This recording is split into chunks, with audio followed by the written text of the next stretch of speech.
This is the London Fintech Podcast, brought to you by your host, Mike Ballerman, bridging the worlds of suits and t-shirts, of finance and technology, bringing you insights, stories, and inspiration from the golden age of opportunity and innovation happening in London right now.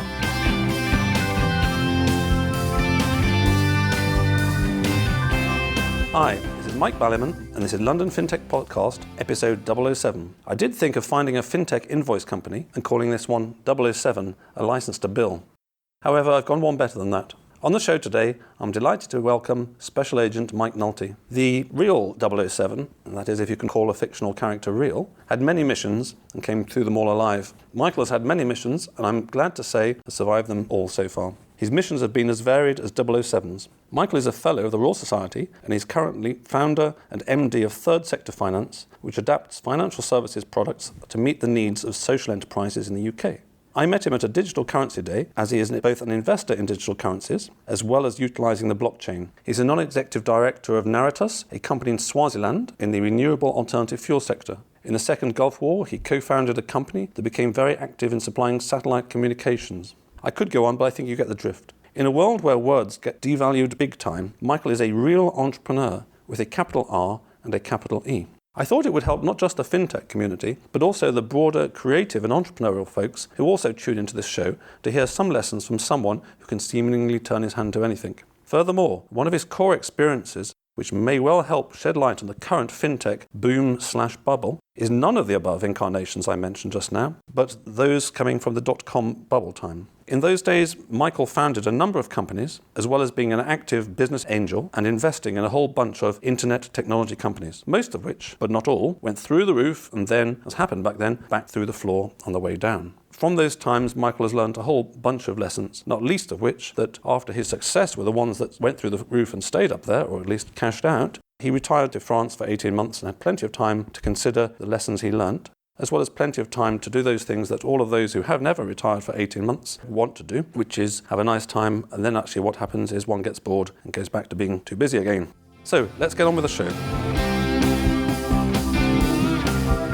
Hi Michael, thanks for joining me today. It's a great pleasure to be here. So when you were at school, Michael, what did you want to be when you grew up? Did you want to be a special agent? And how did you go from those days to having this hugely varied career? Given what we were just talking about before, I just need to add that I only just scratched the surface with some of these things. Well, first thing I really wanted to do, which was sort of education oriented, was to become an architect, a creative architect. You're doing Most architects aren't creative, of course, these days. Exactly, that's why I didn't get onto a course. And I say that as my friend Mikel, who is an architect, is an avid listener to the show. So that was, so I didn't get in, so I ended up going to art college instead. And what do you mean by creative architect then, joking apart? Joking apart, well, when I went for the interviews, most of the interviews were how good was I at maths, because a lot of my time will be spent calculating ducting flows. Right, it's all the process kind of stuff. It's the stuff that sucks the crap away. Yeah. I lived in Bath for a period of time, and one of the things that struck me from Bath, which has been a metaphor for many things, of which all professions are one, is that these great Georgian crescents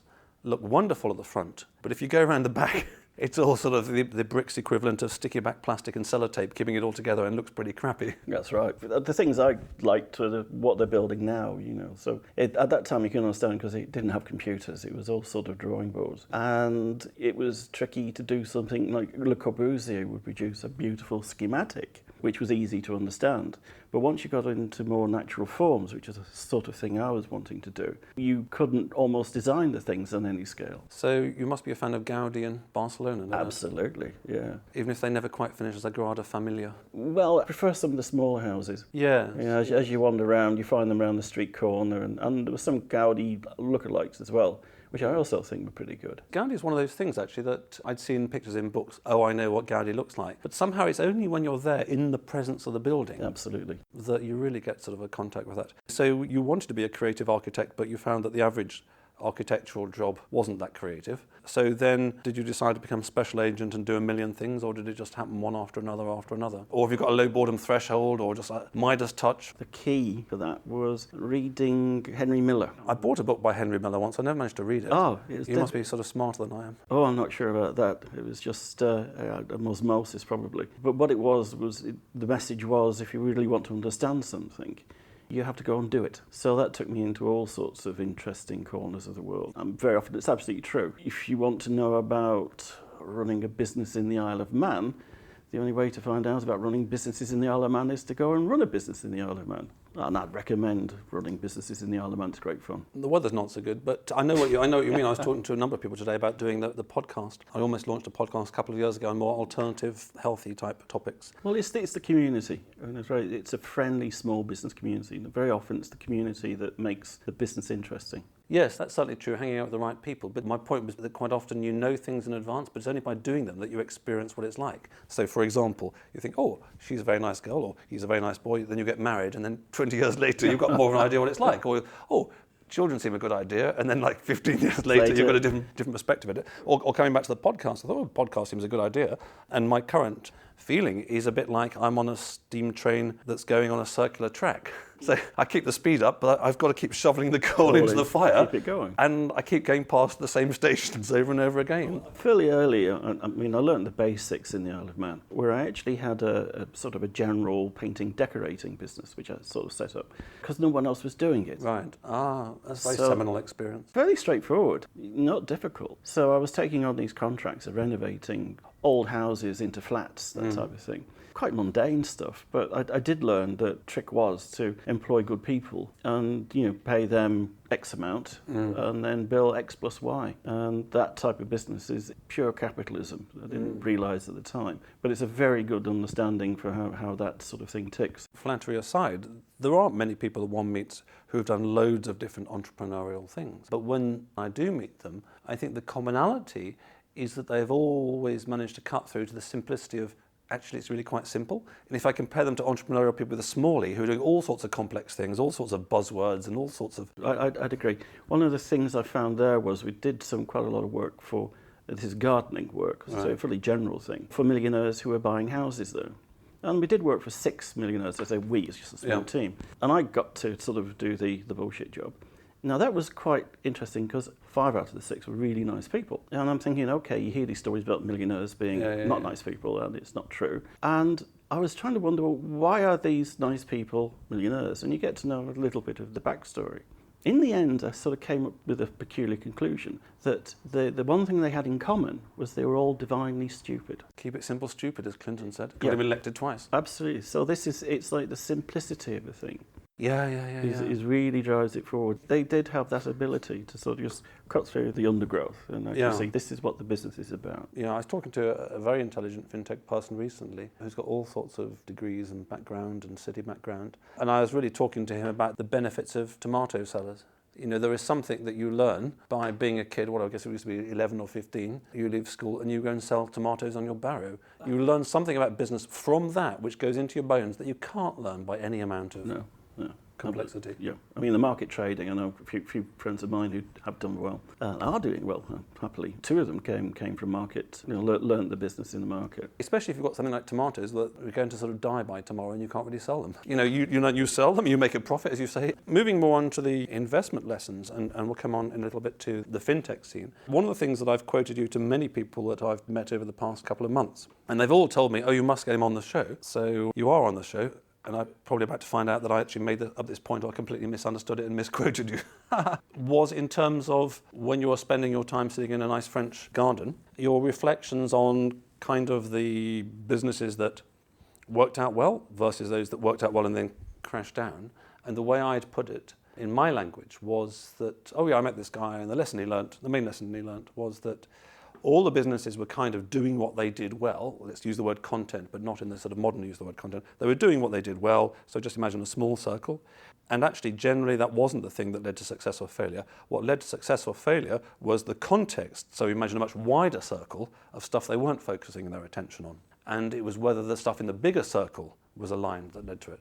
Oh, yes. Now, everyone loves that point. It may not be the point you made, but or you probably put it more eloquently than that. It's a point that, probably, I know. It's you're doing what you think is right. Yeah, you're focusing on what you're focusing. I'm looking forward. I can see what's in front of me. Hopefully, and you have to do that. Because you can't not focus on getting this one thing running. When you work with people, you're always looking for people who are very focused on getting to a certain point, whatever that is, different reasons. But then there's all sorts of the other world around you because you have to interact. If you're going for investment, You've got VCs, business angels, lawyers, loads of different types of advisor, people you meet at the pub, quite useful. And there's all of that, and it's a case of very often people almost, as a gestalt, a horrible old word, but good, people that form an opinion of you.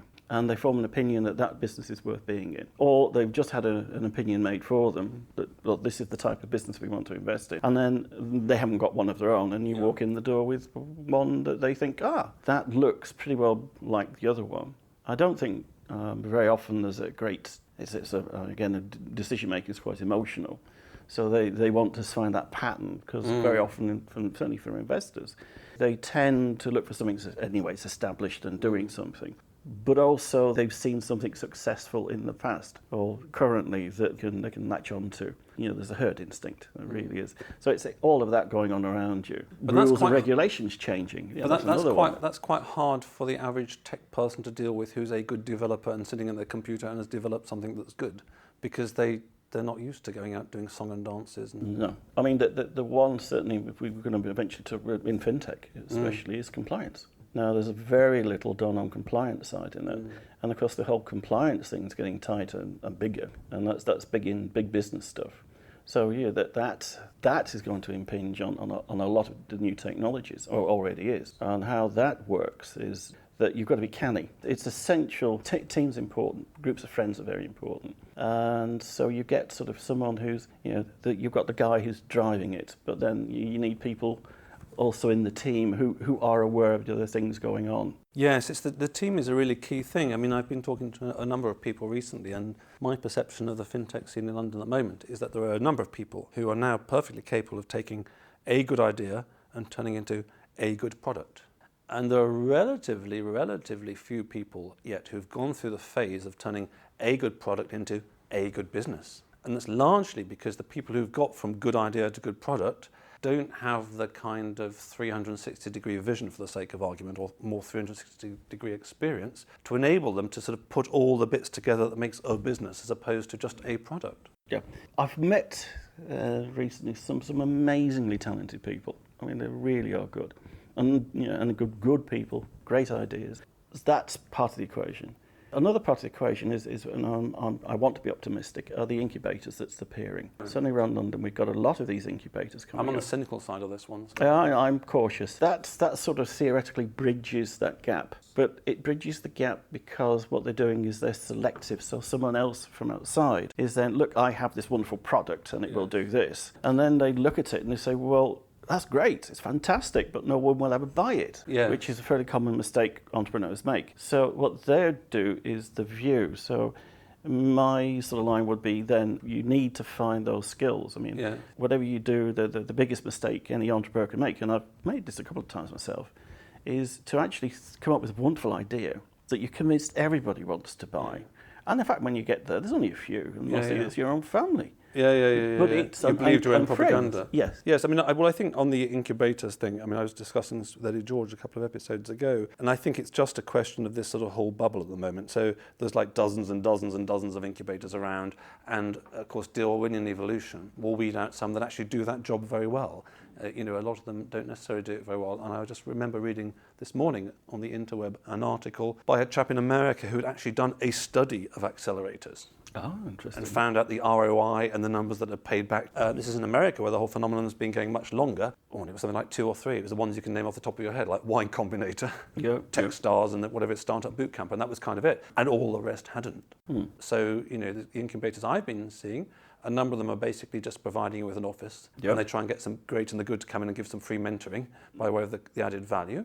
And then a number of them run a sort of program for 3 months or something like that. But then, is that enough to turn it into a business? If incubators are run properly, they'll be looking to bring in projects, ideas that could be turned into a commercial reality. Yeah, and I think they are. If they're trying to do that. Yeah. But then what you're saying is that they're failing because either they're not getting the candidates coming through the door, or they're picking the wrong candidates. Just to be clear, this is just my feeling, as a former investment guy, that if you put in front of me let's say the names of the 20 incubators in London, and you wanted me to say succeeds, fail, succeeds, fail, I'd probably put fail against most of them. Right. However, I think some of them will succeed very well. And I think part of the thing is that we haven't actually had many companies in London go through the whole process. There are some well-known companies out there that have raised 25, 40, 60 million and are doing really well. They've turned into a proper company. But that's relatively limited. And in terms of the incubator point you're saying, and why I'm a bit suspicious of some of them, a lot of people don't have, in my opinion, enough domain expertise of financial services.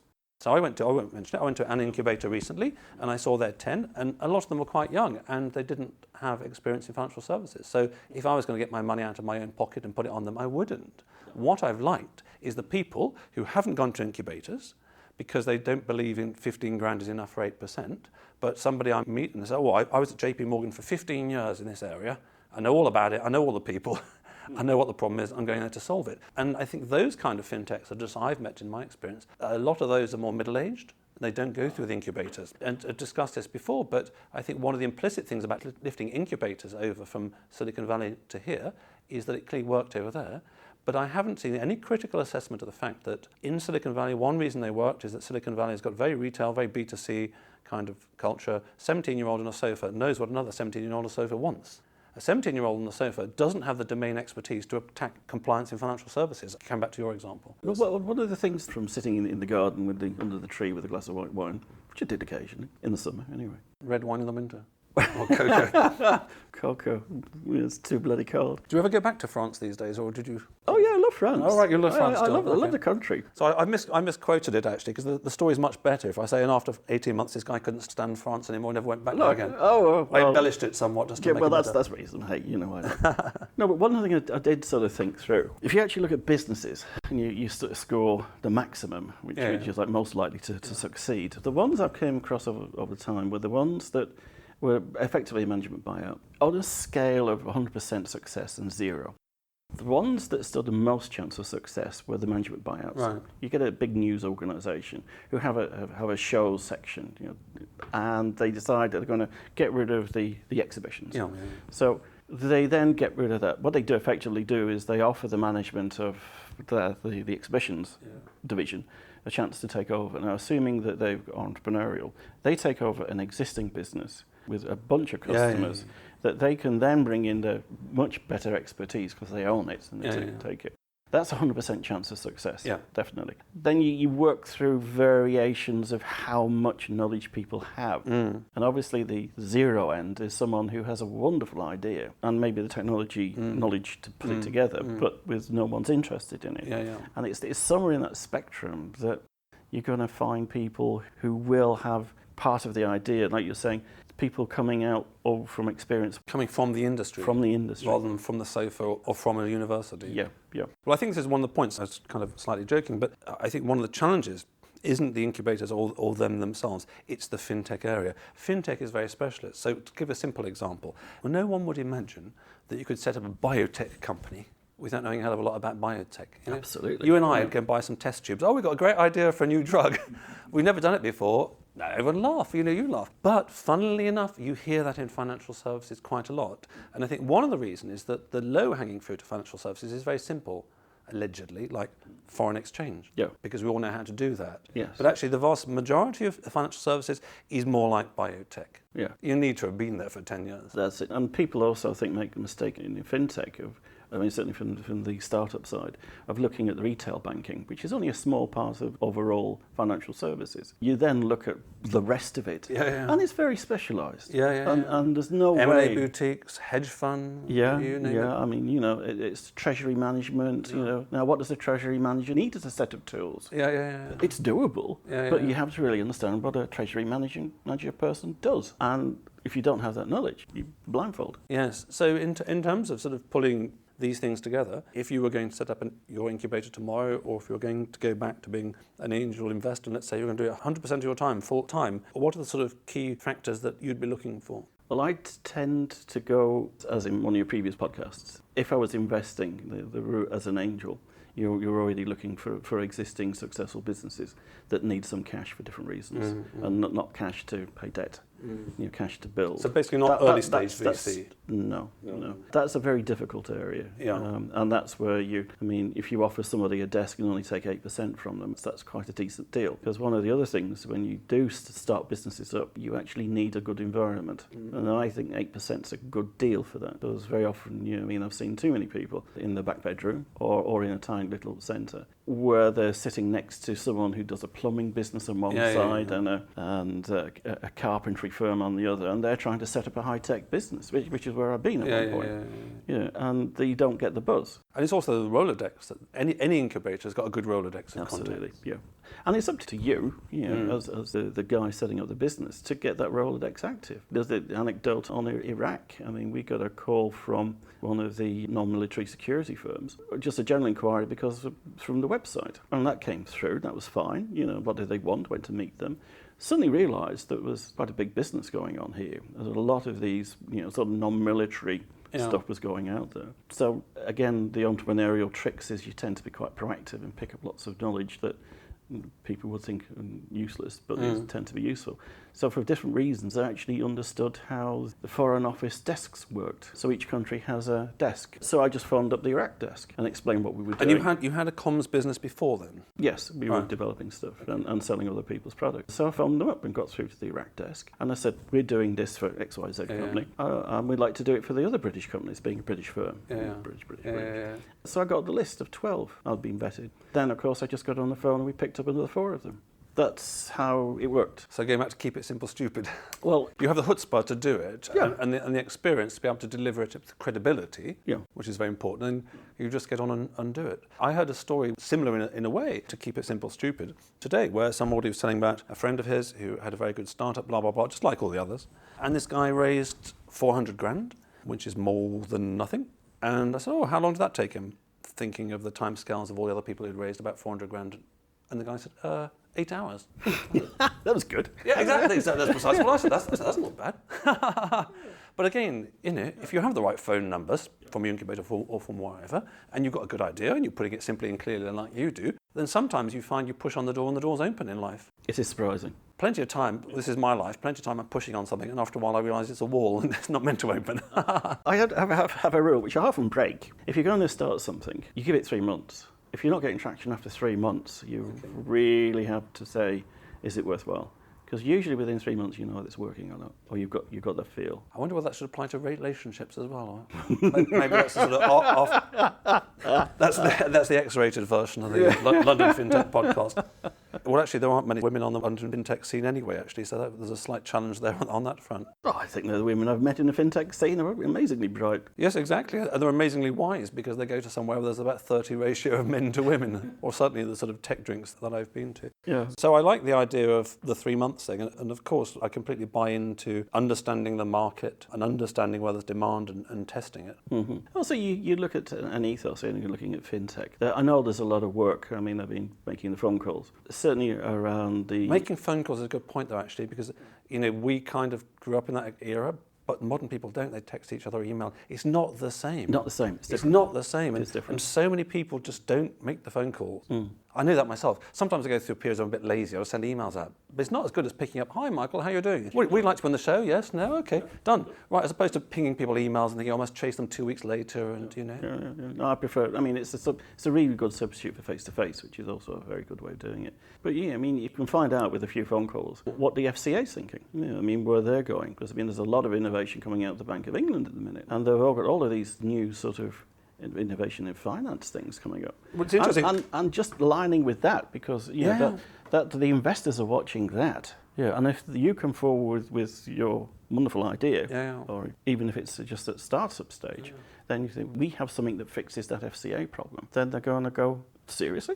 And you may start a wonderful relationship. There's a book which has some really good stuff in it. I don't completely recommend it, but it's on a Kindle. I say it's a good book, but it just kind of wanders around a bit. By a guy called Marcello Bravo, who did start a whole bunch of biotech companies around Oxford. I think he's from Peru originally. And he got some background in something like Unilever or some huge company like that who really market tests anything before going to market. What he says, his idea of a good startup is, one, where the market will pay you now to create the thing that you're going to create. That's reasonable. Validated startup, he calls it. You know? Yeah. I come to you and say, Michael, if I can give you this at Christmas, you know, will you pay me a couple of grand for it? And you go, oh, absolutely, mate. You know, do you know what? I'll give you $1,000 now. And that's what he says is a good startup. You've got to have a need. Yeah, a validated need as well. Yeah, there's got to be a need there. Yeah, and also you said a very important thing there: testing. I mean, one of the great ways of not wasting your money is test. Yeah. You know, because you've got the technology. Will it work? Will it not? I mean, okay, you then calculate risk, but then is there a real market for it? You've got to test it. Is it real? The advice you're getting from people, test it. I mean, I've dealt with experts all my life, you know, and it's one of those things. Is none of them ever quite agree with each other. So you have to make your own mind up. Well, this is where it comes into it. So I kind of agree, of course, and I spend a lot of my time telling people about the difference between product push and demand pull businesses, and saying I'd much rather be in a demand pull. Absolutely. One of the problems is, though, that mantras get taken too literally. And after a while, let's say we're trying to stand up straight, but we're all leaning to the left. So some bloke's going around, lean a bit more to the right, lean a bit more to the right. But after a while, you find some people who are lying on the floor on the right. They've taken it to an extreme. Yes. At which point you need the antithesis. So I was somewhere recently, trendily dressed as always, wearing a Motorhead T-shirt, and I quoted Lemmy from his autobiography, just play your music, from almost like an artistic perspective, and Seth Godin likes comparing it onto business. Do your creative thing, play your music the way you want to play. Eventually, this is a different paradigm, of course, but eventually your audience will find you. Yeah. So I came back to feedback. One reason it might go wrong, you're in a group of 12 people, you go around and ask everybody what kind of music they want, and you're kind of trying to aim in the middle. You're going to produce lift music. It's going to be SH1T. Yeah. So I'm just making the point there that, of course, while agreeing with you, a lot of people can hear what we say and then just take this and end up lying on their right, on the floor, rather than standing up straight. Rather than balancing, hey, look, this is what I'm quite good at, and this is what I kind of think, and this is my take on the world, and some experts agree and some disagree, with too much feedback. The other thing that does my head in about this whole feedbacky thing, he says getting into a sort of minor soapbox thing, is what it's done to politics in the UK. All this focus group-driven stuff. You end up chasing your own tail in tiny, tiny circles and going nowhere. Well, I love focus groups. Do you? Oh, fantastic. I All right. adore them. Well, let's have an argument about focus groups. Yeah, no, it's good. I mean, I'd love to get a focus group of 6 top financial people who actually own the businesses, who's responsible for getting the quarterly figures up each quarter. Right. Let's have a focus group of 6 of these and look at things like, we're getting very much involved in blockchain and near money issues now. What do they want? Can you imagine what would come out from that focus group? So it's Would you know? Well, I've got a couple of observations, as always. That may or may not be of any use whatsoever, but if in doubt, keep talking has always been my mantra. So that used to exist in the past, and it was called the gentlemen's clubs. So when it was merchant banks and all that kind of stuff, the chaps did get together, or weekend aristocratic house parties, and sit around the same table. So they were not using the focus group sense, but there was that conversation. I'd like to be behind the mirror, or watching the camera. I'd probably be to sort the of audio downstairs polishing the shoes, actually. But so there was that paradigm in the past, which did happen when the city was a network, or with stockbrokers or stock jobbers, and the much more niche, speciated stuff that kind of managed their affairs much better. I suspect the problem these days is knowing some people that have got the challenge of managing these vast organisations. If you're managing an organisation of 100,000, 200,000, 300,000 people, you don't have a millisecond to consider the content of your million type of conglomerate businesses. So they're just much more professional managers of vast organisations. So I think a focus group of those, you're not really going to be getting the people at the coalface. So we go for the middle ground. Who's going to be in this focus group we're going to build? I'm arguing for the sort of the more visionary stuff.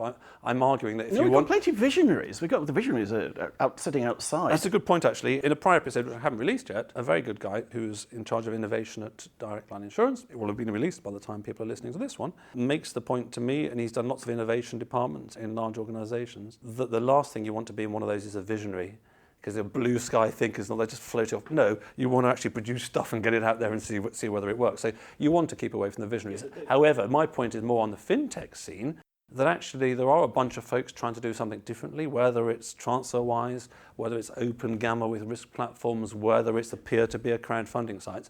I think those are the guys who are driving the change, and my perception, rightly or wrongly, is that senior management of banks are reacting slowly in a slightly panicky way to that. They are not at the moment driving the change, although for the last 30 years in financial services, most of the time, the banks were driving the change.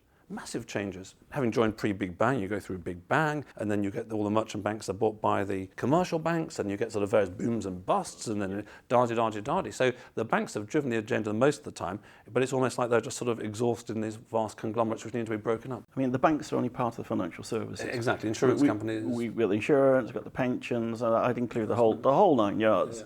Yeah. You were talking about disruptive technologies like peer-to-peer lending. Now, there are issues around that when it touches ground, like there is all with fintech, because of compliance issues. So we come back to this old compliance beast, which is the elephant in the room very often. And trying to fix that. So it's almost like you build your business having analysed the compliance issues, and then your business comes out from fixing that compliance issue. Yes, and then that becomes circular. So again, that's a problem for the T-shirts and also for the suits. So over here, we like to think of America as a place. But you go to America and you find there's a whole bunch of states. And each state, you've got to get your money transferred. Yada, yada, yada. Whoa.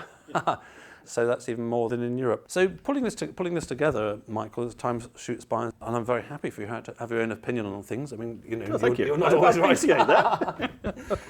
I am the guest here today. Yeah. Well, absolutely, yes, I just do tend to forget that. But one of the reasons, actually, I like the fintech scene at the moment, which is its early stages, is that reasonable men can differ quite a lot. It doesn't actually matter, because do you know what? We'll find out tomorrow, or if not tomorrow, the week after. And before we know it, there have been a dozen incubators have been incredibly successful. Oh, no, and I'm wrong, or there have been none. Fine. It I mean, there's definitely, people you meet, there's this sort of revolutionary feeling out there. Yes, there's real change, and then people trying to make a difference and trying to put the bits of Lego together, and it's not quite working. So that's what makes it interesting, because it's not a question of anybody can be right or can be wrong. There's all these things swirling around. And that leads us quite nicely, just to wrap up in the last few minutes. Where do you see the fintech scene going in London the next few years? I mean, you've got this very grounded background in terms of you were very active creating companies and investing companies in this vast boom around the year 2000, and a lot of people in fintech were probably sort of in short trousers still in those days. From your experience in terms of what's similar and what's different this time around in the fintech boom in London compared to the dot-coms, what's your personal feeling about where it's all going? Well, it's going to be different again. I mean, you can't assume because it's going to be the same. That's part of where the humans assume things are going to stay the same. It won't be. It'll be different. It's quite a profound change that we're looking at. If it's what I think it is, it will change the world of banking and financial services forever. We will still have banks and that sort of thing, but the way they operate, essentially with blockchain and similar technologies, I always use the word philosophy there, that will bring in some new and horrible American word paradigms, but certainly new ways of understanding what we need to do with our financial services. And we make them hopefully more customer-centric rather than investor-centric. That would be nice. The technologies, I mean, this is technology-driven at the minute. I mean, I'm a great fan of Ethereum, and I quite like the way they're doing it. They've fixed all of the Bitcoin issues, as it appears at the moment. And they've got some good strategies, and they are somewhat aware, from what I've seen, of the compliance issues. For instance, they were talking about locating in Switzerland. Probably better off going to Texas, but there are other reasons not to go to Texas. So I think it's a difficult one to call. Again, it's going to be testing. I do like this. One thing, a big lesson I've learned is test and test and test. If you find that something is the right place and the right time, and that's luck, suddenly there'll be 1, 2, 3 big changes, and that'll drag the rest of it behind it. I mean, what happened with the .com, which actually is more of an internet boom, there was a whole pile of money spent on companies that didn't go anywhere, ridiculous things. But behind that, there was a lot of good businesses and new technologies that came out, certainly on how to transmit data. They pushed the limits of technology at the time as far as possible, and that did fix a lot of problems. So that's why we today have cable in our homes, which was unthinkable at the time. But that one of the technology movements did bring that forward. And it's difficult to predict what would come out from this in 30 years hence, which I'm looking forward to seeing. But we will see, And it's certainly something around the blockchain is changing things. So bringing it all full circle, going back to the architecture point, one of the interesting things about what you say, and I think the same about blockchain and some of these other technologies, is that the glamorous thing is always the front of your Georgian crescent. Exactly. But that the thing that abides is actually, electric lighting, or gas in the houses. An indoors toilet. That kind of thing persists. Yes, I mean, it's what people need. I mean, I love the idea of the unmet need. And I have lots of those, but that's another story. Well, it's the ones we don't know about. It's really interesting. No, indeed. Okay, thank you for that, Michael. The time's gone very fast. I think there's lots of sort of points in there that people can pick out. I mean, I think the one that just resonates with me quite a lot, because sometimes I do it, and when I do it, it works well, and sometimes I get lazy, and when I don't, it doesn't work so well, is to just pick up the phone and make a few calls. Absolutely. Again, keep it simple, stupid. Do something like that. People make the world go round or something. Yeah, do something like that, guys and listeners, and just try it once. Just try an afternoon, just calling We've off. got meetups now, they're fantastic. Yeah, that's true. That works very well. That's true. Well, we should give a shout out for Eddie George at New Finance, where we met in the first place. Yes, absolutely. And go to your nearest meetup. Absolutely. Good. Well, thank you very much for that, Michael. Very welcome. Thank you. Thanks for listening. If you enjoyed the show, please subscribe on iTunes or your podcast app, or sign up at londonfintechpodcast.com for email alerts of new episodes. Live long and prosper.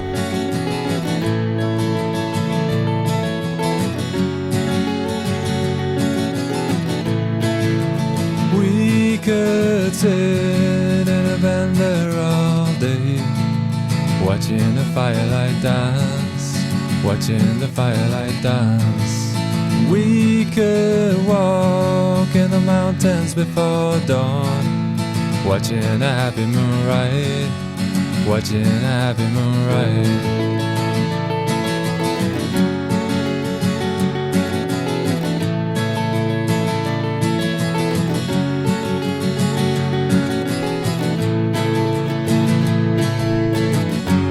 Come away from the city, with the tarmac so dead and the people so sad.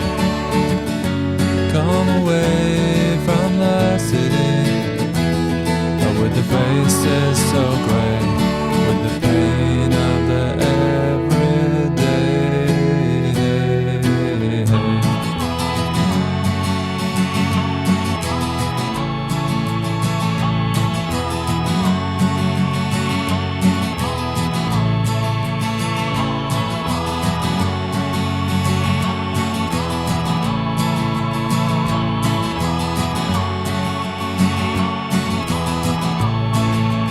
We are wild like the mountains and the trees.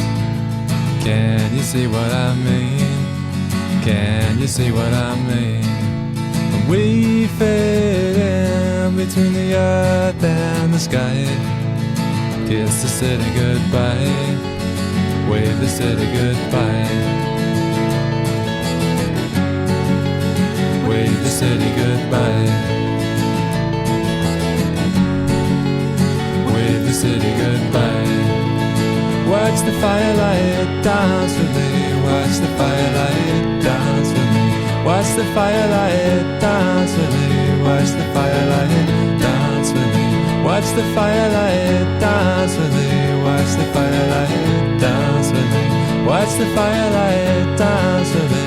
Watch the firelight dance.